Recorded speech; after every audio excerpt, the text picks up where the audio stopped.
So this is the second week in a series that I'm going to be doing on harmony, which I think is, really appropriate because we've got these lovely musicians being very harmonious together, festival musicians throughout the summer. And secondly, if there's something I think that the world needs right now, it is an experience of harmony on an international level, on a political level, on a local level, between families, between friends, and also our own experience of ourselves. And that takes us, I think, really to the spiritual. Einstein, when asked by Rabbi Goldstein whether he believed in God or not, responded, "I believe not in a God who concerns himself with the fate and doings of mankind, but in Spinoza's God, who reveals himself in the harmony of all that exists." And that's really what I want to explore here today, the God revealed in the harmony of all that exists. Again, just to repeat, harmony from the Middle English via the French, meaning joining or concord, and from the Greek harmos, which means joint. So harmony is about the joining of things. Nice definition of harmony: the sound of things that go together well. The sound of things that go together well. People singing in harmony, in tune with each other. Harmony is a noun that describes an agreement, such as in feeling, sound, look, feel, or smell. The sound of things that go together well. In your life, are you going together well at the moment? Do you have that experience of harmony? I mean, if you look at it in psychological terms, it is a positive state of inner peace, calmness and balance, as well as the feeling of being in tune with the world. That's harmony.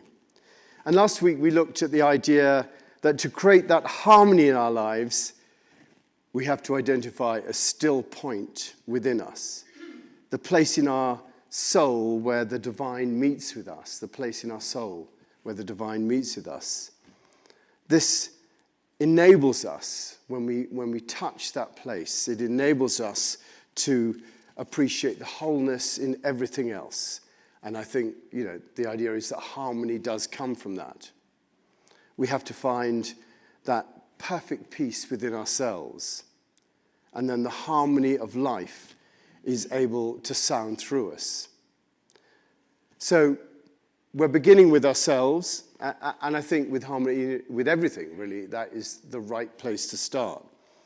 We can't look out at the world and say, right, in order to have harmony out there, you've got to do this, and you've got to do that.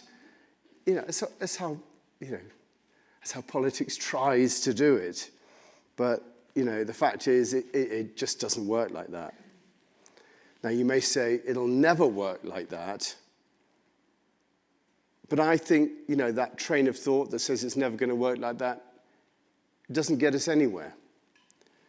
It's a materialist worldview based on the idea that if it's never happened before, it's never going to happen again. And the best thing we can do is to build our bunkers, stuck up with water and loo paper, and wait it all out with our assault rifle sitting beside us. Have you seen those ads on the paper for getting 3 months of supplies, It's the end of the world stuff, Here we are. I always think, what happens if you run out of water? The fact of the matter is they're going to be useless. But, there is that mentality in the world, that nowadays if you get a nice house in Aspen, and I think there's some young person here if you wanted to, Sabrina, just to point that out, just arrived. There's a point really where, nothing really works, so we prepare for the worst and we hope for the best. But if Einstein is right, and there is a God who reveals himself in the harmony that exists in all things, then I think we do have a shot at it. But for this to work, we have to be able to attain that revelation and tap into the wisdom that's at the center of all things. We've got to be able to connect with that. And I firmly believe that that's where the answer lies. And although, we've not done so well up to now in uncovering the wisdom and using it in the world and as part of the organization of things, that's not to say that it's not possible. Look at what Gandhi did in India, or Nelson Mandela in South Africa, or even the Dalai Lama having been stripped of all his culture. These are examples where we've got a glimpse of that wisdom coming through. So I think you can see little bits in the world. And it's not their great ideas that had an effect. They didn't come up with sort of grand plans. They found that place of peace within themselves, and they spoke from that. I will have no violence, said Gandhi. The peace of my country is more important than revenge, said Mandela. And I and Tibet are one, said the Dalai Lama. They created harmony from the peace that existed within them. And so the challenge is, I think, for us. My belief that harmony comes from the peace that's within us. And over the previous sort of 10 weeks or so, I've been doing a series on being at peace. And really, that's how we came to do this series on harmony, through looking, first of all, at being at peace. And if you're interested in that, if you're new, the little red cards on the chairs in front of you, you'll be able to get the previous services or just the talks from the previous services, tell you how to do that. And again, if you're new to the chapel and want to be on our website, the blue cards that are in front of you, you just fill that in and drop it somewhere, and we'll make sure you're on the on our mailing list. So, the starting point of harmony is peace within ourselves. We often say peace and harmony, and one does flow from the other. Like that pause before musicians start. There's an unspoken moment of peace, and then harmony comes from that. And within the harmony, there is also a certain peace. That, in music, the rest in the beats, the pauses, the silence between the notes. It's almost that harmony comes out of that place of peace, that the silence births what comes next.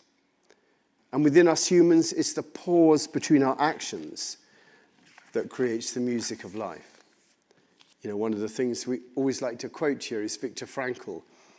Between stimulus and response, there is a space.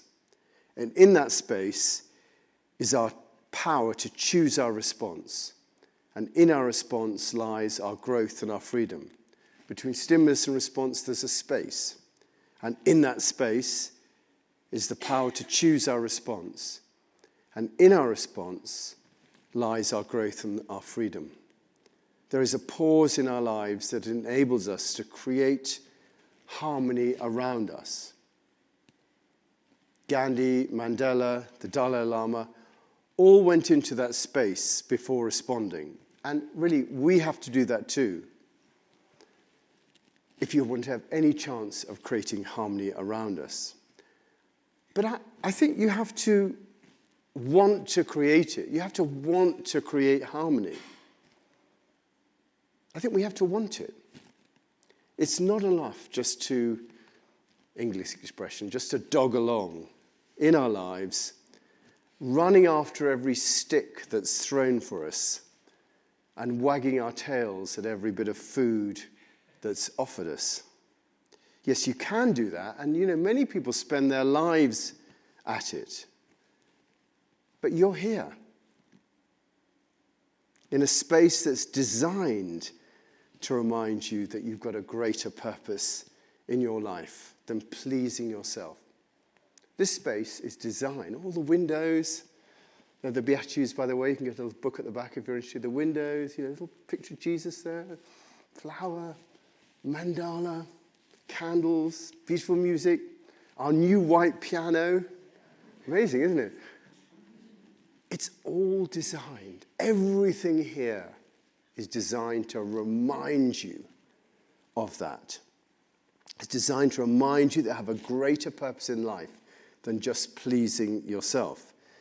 And I'm assuming that in making the decision to come today, that this is somewhere at the back of your mind, that you're wanting that harmony, wanting that connection. And it's worth acknowledging that you do want it. Maybe if I go to church today, then I might get a little bit of God in my life. And that will make things better for me and for those around me. And you know, that's enough. That is just a little crack that lets it in. However much of a glimmer it is, there you have a desire to find that God exists in your life and reveals themselves in the harmony of all that exists. And I will take that from you as a statement of intent, just being here today. Because there are lots of other things you could be doing this morning, including listening to the rehearsal for the music recital. But you're not here. You're not there. You're here. People often say, oh, I'm not coming this afternoon because I'm listening to rehearsal. I think, okay. Because there are lots of other things. So you feel, all of you, and you as well, you fulfilled the first criteria for creating harmony in the world. You want it. But we're bound to look within ourselves then to find that peace, that space that we can go into when we're stimulated and we're asked to respond.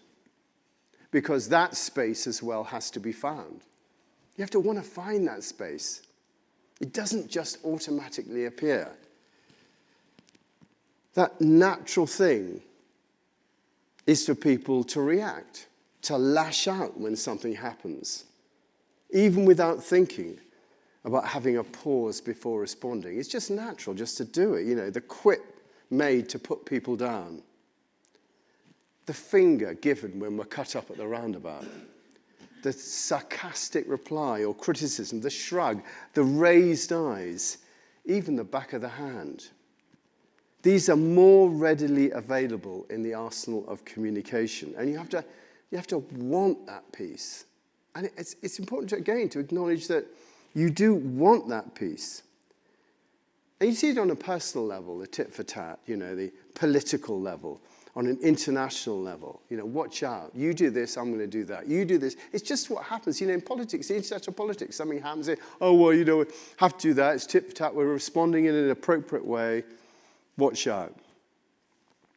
But as agents of harmony, and that's what I'm dubbing you today, agents of harmony. When I was young, we had a James Bond club we could send off, and we had a little James Bond badge and you know, all the little bits and pieces. There was a Man from U.N.C.L.E. one as well, which I was very keen on. That really dates me now. Who hasn't heard of the Man from U.N.C.L.E.? You guys wouldn't have done. You have. Anyway, we should have a badge and membership for a card. But as agents of harmony, we draw from somewhere different. We reach into a peace that is within us. And we share some of that. But it's not just there. You've got to find it and you've got to create it. And I'm afraid to say that is where spiritual practice comes in. Whether it's a quiet time, reflecting daily on the Bible, or walking in the mountains, or sewing, or artwork, or time on the cushion in a form of meditation, that peace does not just come. You have to get yourself in the game by, sailing metaphor now, putting up the sails so that the spiritual wind can catch it and you can steer a path that creates harmony. And we are big on spiritual practice here at the chapel. Not just turning up on a Sunday, but daily reaching into ourselves and practicing that moment of peace. By the way, you know, you all do have a spiritual practice because coming here is actually a spiritual practice, so you already are in the game.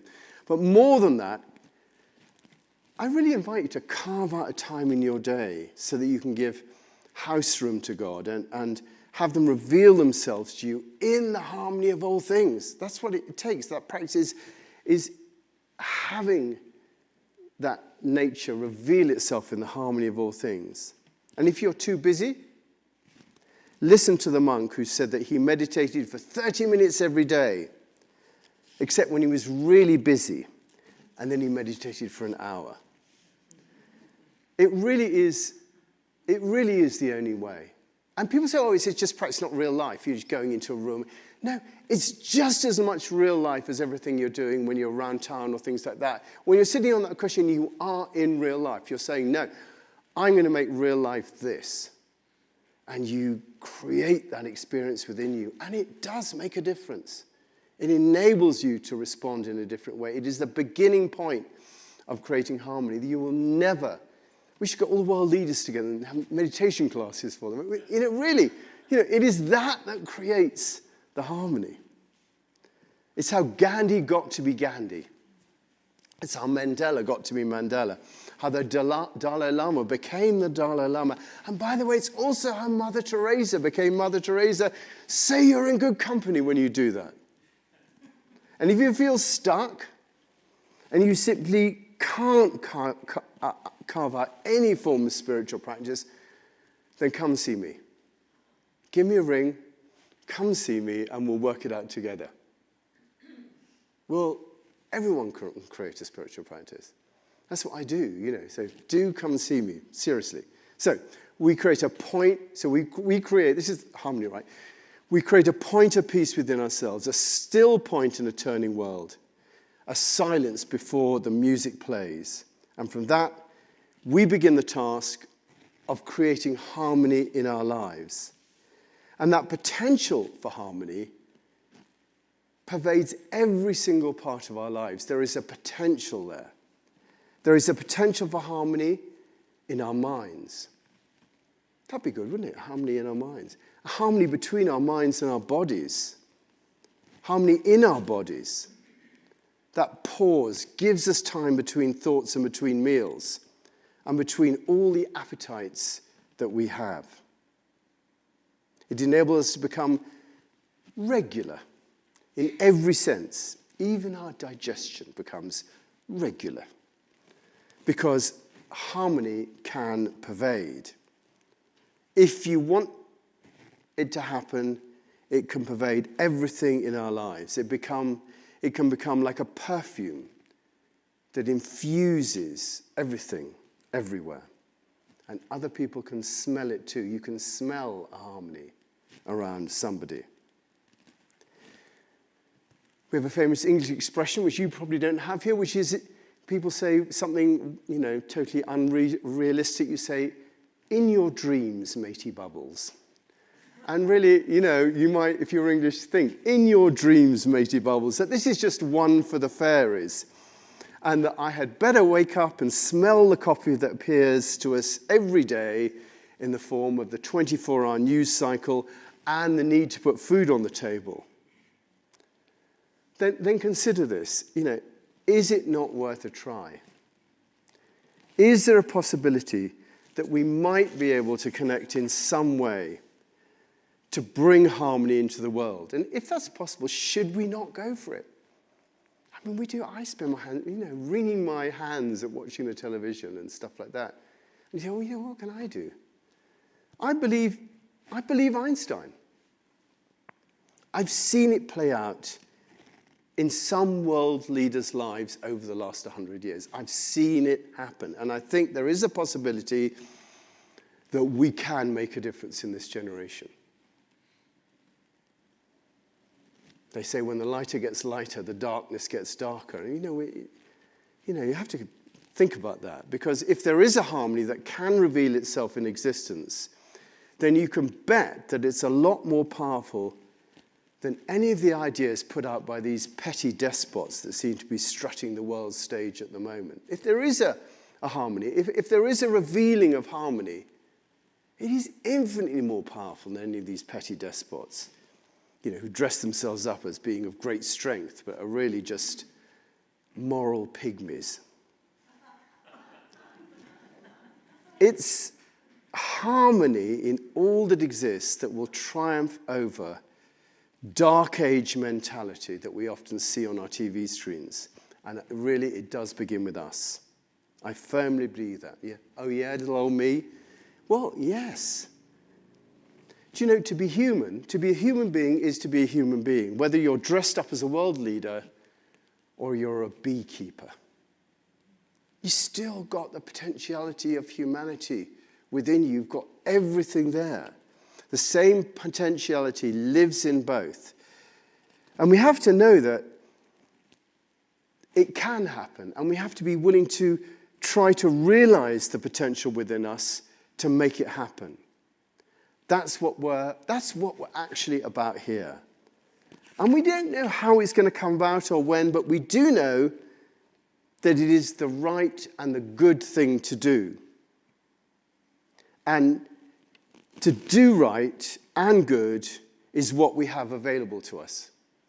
And always remember that great quote from Gandhi, who said, remember that all through history there have been tyrants and murderers, and for a time they seem invincible.